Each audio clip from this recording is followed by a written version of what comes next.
بسم اللہ الرحمن الرحیم ناظرین السلام علیکم، میں ہوں آپ کا میزبان صابر شاکر۔ 22 اکتوبر اور بدھ کا دن، تازہ ترین خبریں، اطلاعات اور تبصرے پاکستان کے حالات و واقعات اور سیاسی صورتحال کا لیتے ہیں جائزہ۔ مسلم لیگ نواز کے اندر دراڑیں، پاکستان پیپلز پارٹی اور مسلم لیگ نواز کے درمیان اختلافات کی دوبارہ خبریں، اور پھر سب سے بڑی خبر یہ کہ راولپنڈی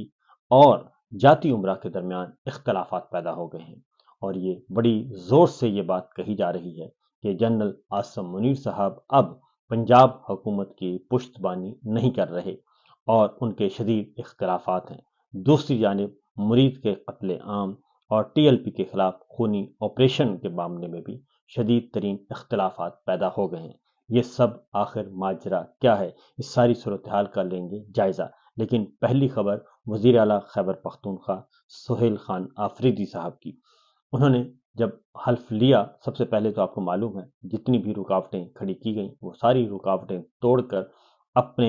بل بوتے پر اور پاکستان تحریک انصاف کی سیاسی قوت بھرپور طریقے سے سامنے نظر آئی، اور وہ وزیر اعلیٰ بن گئے۔ انہوں نے بائیکاٹ کیا ہوا تھا،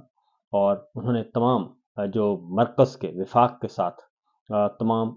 ہر طرح کی انگیجمنٹس جو ہیں اس کا کیا ہوا ہے بائیکاٹ۔ اور شہباز شریف صاحب کا جو پہلا ٹیلی فون کال ان کو کئی مبارکباد دی، انہوں نے مبارکباد وصول کی، لیکن انہوں نے کال کے اختتام سے پہلے ہی کہا کہ سب سے پہلے عمران خان سے ان کی ملاقات کا اہتمام کروایا جائے، اور ساتھ ہی انہوں نے ایک چٹھی لکھ دی تھی پنجاب حکومت کو بھی اور وزارت داخلہ محسن نقوی صاحب کو بھی، جو کہ شہباز شریف صاحب کے کم اور جنرل صاحب کے زیادہ وزیر داخلہ ہیں اور ان کے خصوصی ایلچی ہیں۔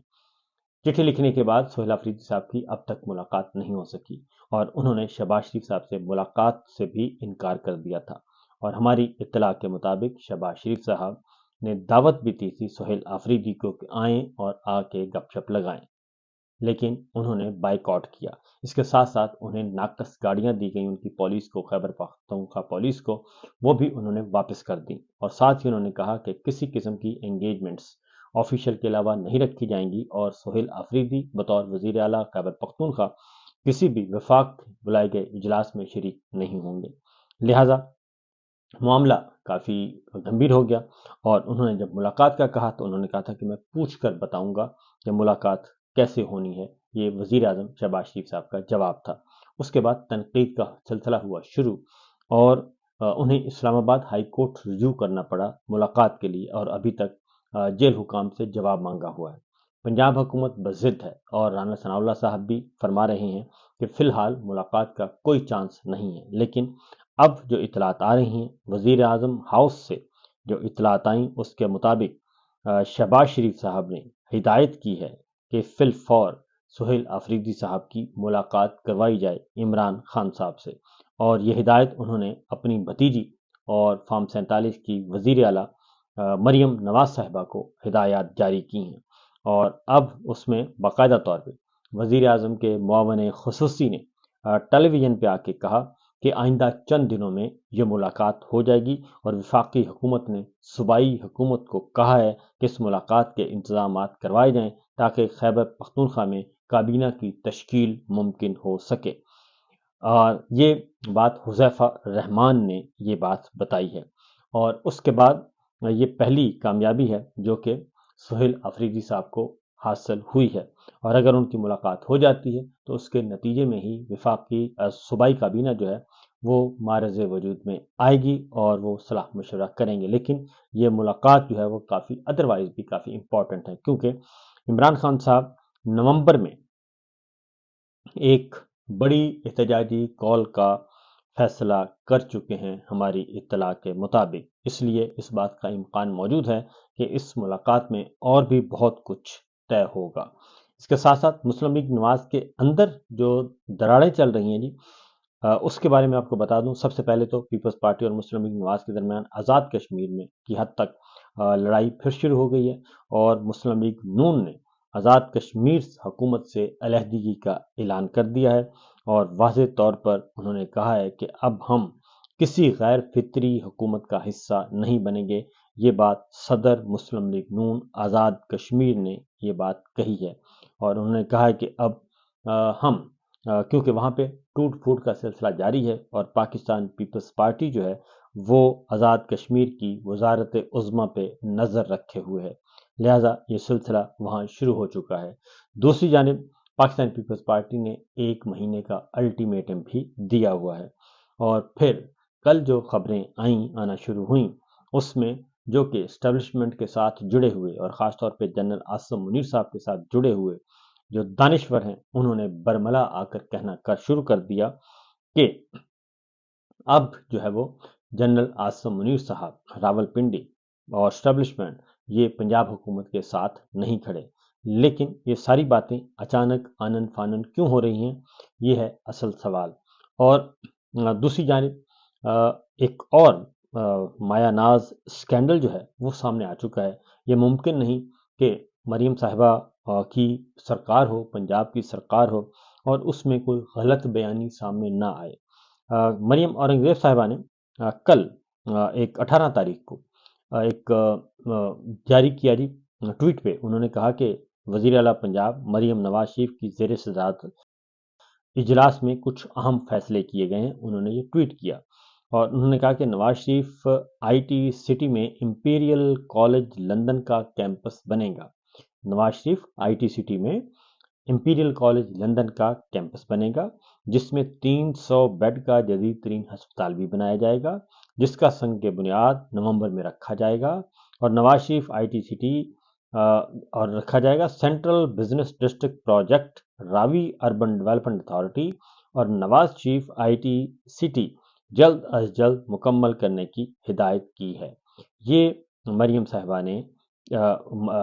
اورنگزیب صاحبہ نے یہ ٹویٹ کیا۔ پھر پی ایم ایل این کی جو آفیشیل ہے ٹویٹر اکاؤنٹ ہے، اس میں بھی یہ خبر محترمہ مریم صاحبہ کی تصویر کے ساتھ جاری کی گئی کہ Imperial College London to establish campus at Nawaz Sharif I T city with 300 bed hospital, اور اس میں کہا گیا کہ یہ سارے کا سارا ایک باقاعدہ ادھر سے بھی ٹویٹ کیا گیا۔ یہ اس کے بعد پھر ہوا یہ جی کہ پھر رابطہ کیا امپیریل لندن کالج سے، اور امپیریل کالج سے جب رابطہ کیا گیا تو انہوں نے یہ پوچھا گیا ان سے کہ رپورٹس آ رہی ہیں کہ آپ کا امپیریل کالج لندن کا کوئی کیمپس بن رہا ہے لاہور میں اور کوئی ہاسپٹل بن رہا ہے 300 بیڈ کا۔ انہوں نے واضح طور پر کہا کہ امپیریل کالج لندن کا کوئی پلان نہیں ہے اوورسیز کیمپس قائم کرنے کا دنیا کے کسی بھی خطے میں۔ اور پھر اگلی بات انہوں نے کہی کہ یہ جو خبر آ رہی ہے کہ Nawaz Sharif I T city Lahore Pakistan میں کوئی کیمپس بنے گا، انہوں نے کہا کہ یہ خبر مکمل طور پر درست نہیں ہے اور یہ فیک خبر ہے، اور ایسا کوئی ارادہ نہیں ہے امپیریل کالج کا کہ وہ لاہور میں کسی قسم کا کوئی کیمپس بنا رہے ہیں۔ تو لہذا انہوں نے یہ بات بھی واضح طور پر کر دی اور انہوں نے بتایا کہ ایسا کچھ نہیں ہے۔ تو یہ سچویشن بڑی دلچسپ ہے جی کہ کیلیبری فونٹ جعلی، اور اس کے بعد قطری خط جعلی، منی ٹریل جعلی، اور اب جو ہے الیکشن چوری اور فارم 47 یعنی کہ فارم 47 بھی جعلی اور حکومت بھی جعلی، اور اب جو ہے ایک اور کرنے کی کوشش کی گئی، مس لیڈ کرنے کی کوشش کی گئی لوگوں کو جھوٹ بول کر، اور امپیریل کالج لندن نے اس کی سختی سے تردید کر دی، اور انہوں نے کہا کہ Imperial has no such plans with all the universities campuses based in the UK۔ لہذا یہ انہوں نے واضح طور پر کہا، اور پتہ نہیں اب یہ جعلی رجسٹریشن ہونی تھی، کیا ہونا تھا، اور اس پہ جعلی بورڈ لگنا تھا، یہ ابھی تک سمجھ نہیں آ سکا۔ تو بہرحال یہ اپنی حرکتوں سے باز نہیں آتے اور خود بخود ہی معاملات خراب کروا بیٹھتے ہیں۔ آگے جی ایک اور خبر ہے کہ بلدیاتی الیکشن کروانے تھے، اور دسمبر میں پنجاب میں بلدیاتی الیکشن کرانے کا شیڈول واپس لے لیا الیکشن کمیشن نے، اور الیکشن کمیشن نے پنجاب حکومت کو مزید 4 ہفتوں کی مہلت دیتے ہوئے کہا ہے کہ اب بلدیاتی انتخابات کی حلقہ بندیوں کا کام بھی روک دیا ہے۔ سمپل میٹر ہے، کیونکہ ہارنے کا ڈر ہے۔ پنجاب میں یہ کرواتے ہیں اگر الیکشن، کیونکہ پنجاب میں آپ کو معلوم ہے سیلاب آیا تھا، اور سیلاب سے کوئی 1 کروڑ کے لگ بھگ جو ہے پنجاب کے عوام وہ ڈسٹرب ہوئے ہیں،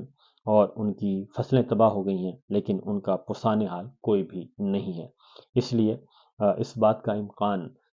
موجود ہے، بلکہ یقین ہے کہ وہاں سے ان کو کوئی کامیابی حاصل نہیں ہونا تھی۔ تو لہٰذا الیکشن جو ہے وہ مؤخر کر دیے گئے ہیں ایک بار پھر، اور الیکشن سے فرار کا راستہ اختیار کیا گیا ہے۔ اگلی خبر وہ ہے جناب سپریم کورٹ آف پاکستان سے، بڑی امپورٹنٹ خبر ہے، اور آپ کو معلوم ہے کہ پی سی او ججز کا کوئی حال نہیں ہے، اور ان کی صبح دوپہر شام ہر جگہ پہ ان کی ہوتی ہے جی، کافی زیادہ ان کی کلاس لی جاتی ہے۔ میں یہ تو نہیں کہوں گا کہ چھچرال ہوتی ہے، لیکن امبیرسنگ سچویشن ہے، اور پوری دنیا میں ان کو ایک غیر آئینی اور ناجائز کے طور پہ جانا جاتا ہے، ناجائز عدلیہ کے طور پہ، اور اسی لیے ان کی کوئی پذیرائی نہیں ہے عالمی اداروں میں بھی اور عوام میں بھی۔ تو پچھلے دنوں ججز کی میڈیا سے انٹریکشن پر پابندی لگا دی گئی، اور اس کے ساتھ ساتھ جو بیرون ممالک سے آتے ہیں دعوت نامے، اس پہ بھی پابندی لگا دی گئی کہ کوئی جج نہیں جائے گا، اور یحییٰ آفریدی صاحب اس کا فیصلہ کریں گے۔ تو سپریم کورٹ کے 2 آنریبل ججز ہیں، جسٹس منصور علی شاہ صاحب اور جسٹس منیب اختر صاحب، انہوں نے ایک جوڈیشل کونسل کو خط لکھا ہے، اور اس میں انہوں نے کہا ہے کہ میڈیا سے ججز کے میڈیا کے سامنے پر پابندی غیر مناسب ہے، اور ماڈرن جمہوری ممالک میں ججز اصلاحات وغیرہ پر میڈیا سے گفتگو کرتے ہیں۔ اور جسٹس منصور علی شاہ صاحب نے کہا، منیب اختر صاحب نے بھی کہا کہ ججز کوڈ آف کنڈکٹ میں مجوزہ ترامیم کے تناظر میں جوڈیشل کونسل کو 17 اکتوبر کو خط لکھا گیا ہے، اور خط میں کہا ہے کہ جوڈیشل کونسل اجلاس سے ایک روز پہلے اپنے کمنٹس اجلاس کے آغاز میں جمع کروائے تھے۔ ہم ویڈیو لنک کے ذریعے اجلاس میں شریک ہوئے، اور خراب انٹرنیٹ کے باوجود اپنا موقف پیش کرنے کی کوشش کی، اور انہوں نے کہا کہ ہم نے یقینی بنایا تھا کہ دستخط شدہ کاپی 20 اکتوبر کو جلد اجلاس کے بعد جمع کروا دی جائے گی۔ قومی عدالتی پالیسی ساز کمیٹی اجلاس میں پیش ہونے والے غیر آئینی پیش رفت کے بعد ہم اپنا دستخط شدہ خط لکھ رہے ہیں، اور خط میں کہا گیا کہ جوڈیشل کونسل اجلاس سے ایک روز پہلے قومی عدالتی پالیسی ساز کمیٹی اجلاس میں ججز کوڈ آف کنڈکٹ کا معاملہ غیر آئینی طور پر زیر بحث لایا گیا۔ ججز کوڈ آف کنڈکٹ کا معاملہ خالصتاً سپریم جوڈیشل کونسل کے دائرہ اختیار میں آتا ہے، اور جسٹس صاحبان نے، جسٹس منصور علی شاہ صاحب اور جسٹس منیب اختر صاحب نے کہا کہ چیف جسٹس اسلام آباد ہائی کورٹ سردار محمد سرفراز ڈوگر کو نکال کر کونسل کی تشکیل نو ہونی چاہیے تھی۔ اگر ترامیم اپنا لی گئیں تو یہ عدلیہ کی آزادی کو محدود کر دے گا، اور خط میں یہ بھی کہا کہ 26ویں ترمیم ابھی سپریم کورٹ میں چیلنج ہے۔ کونسل کے 2 ممبران کا مستقبل بھی اس کیس کے ساتھ طے ہونا ہے، جبکہ ججز کی میڈیا کے سامنے پر پابندی غیر مناسب ہے، اور ماڈرن جمہوری ممالک میں ججز اصلاحات وغیرہ پر گفتگو کرتے ہیں، اور ایک جج خود کو غیر جانبدار رکھتے ہوئے گفتگو کر سکتا ہے۔ ایسا مکالمہ عوامی سمجھ بوجھ میں اضافے کا سبب بنتا ہے، اور ایگزیکٹ یہی بات جو ہے جی کل اوپن کورٹ میں جسٹس شیخ اکرم شیخ صاحب سینئر قانوندان ہیں، انہوں نے کہا کہ یہ جو آئینی بینچ ہے، جو کہ حقیقتاً متنازع طور پر اور غیر آئینی بینچ ہے، وہ 26ویں غیر آئینی ترمیم کا فیصلہ نہیں کر سکتے، وہ ترمیم کو ختم کرنے کا اختیار ہی نہیں رکھتے، اس لیے کہ وہ تو خود اسی غیر آئینی ترمیم کے نتیجے میں یہاں پہ تشریف فرما ہیں۔ لہٰذا جن کے خلاف یہ کیس ہے، ملزم خود مدعی بن کے اور خود ہی منصف بن کے فیصلہ کیسے کر سکتا ہے؟ اکرم شیخ صاحب نے کیا کہا، ذرا سنیے۔ امینڈمنٹ 26 کانسٹیٹیوشنل امینڈمنٹ کو اسٹرائک ڈاؤن کرنے کے لیے ایلیجیبل نہیں ہے۔ Your Lordship's 8-member bench cannot strike down this amendment because your Lordships are sitting on this amendment. Your Lordships are sitting by virtue of this amendment. But your Lordships why should your Lordship insist on this disputed amendment? Your Lordship has an undisputed position as judges of this court. We are not insisting. We are not insisting. This is part of the Constitution. Either you say this is not part of the Constitution, then we will move forward. If you say yes, this is part My of the lord, with Constitution, great respect, what I'm saying is can we insist upon it or not? اب بتائیں کیا کریں. میرے اوپر تو یزید کی بیعت لازم نہیں ہے. میرے اوپر تو یزید کی بیعت لازم نہیں ہے. دیکھیے حسین سے بھی دوستی، یزید کو بھی سلام میں نہیں کرتا سر. دیکھیے in clear words I am now saying, جب آپ شعر و شاعری شروع کرتے ہیں اور اس قسم کی باتیں کرتے ہیں، مذہبی باتوں کو اور اس کو لاتے یہ ہیں، مذہبی بات نہیں ہے سر، then you have no constitutional argument with you. یہ کانسٹیٹیوشنل آرگومنٹ ہے. پچھلے 15 منٹ سے آپ کو یہی کہے جا رہے ہیں کہ ہاؤ اے کانسٹیٹیوشنل بینچ اور a bench of 24 members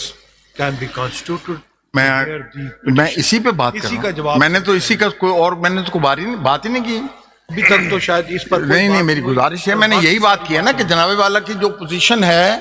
as a جج of the honourable supreme court, the honourable supreme court, because 3 باتیں ہیں. نمبر 1، تو یہ بات جناب کل اوپن کورٹ میں بھی ہوئی، لیکن یہ جو غیر آئینی عدلیہ ہے وہ بضد ہے کہ نہیں وہی تمام معاملات طے کرنے کی کوشش کرے گی. تو بہرحال چیزیں بڑی کلیئر ہیں جی، اور یہ ساری صورتحال جا رہی ہے 28 نومبر کے ارد گرد گھوم رہی ہے، اور اسی وجہ سے یہ تنازعات جنم لے رہے ہیں. دوسری جانب مرید کے معاملات بھی وہ آ گیا ہے میدان میں، اور اب میاں شرق پوری صاحب نے واضح طور پر کہہ دیا ہے کہ مقدمہ درج ہونا چاہیے شہباز شریف پہ اور محسن نقوی پہ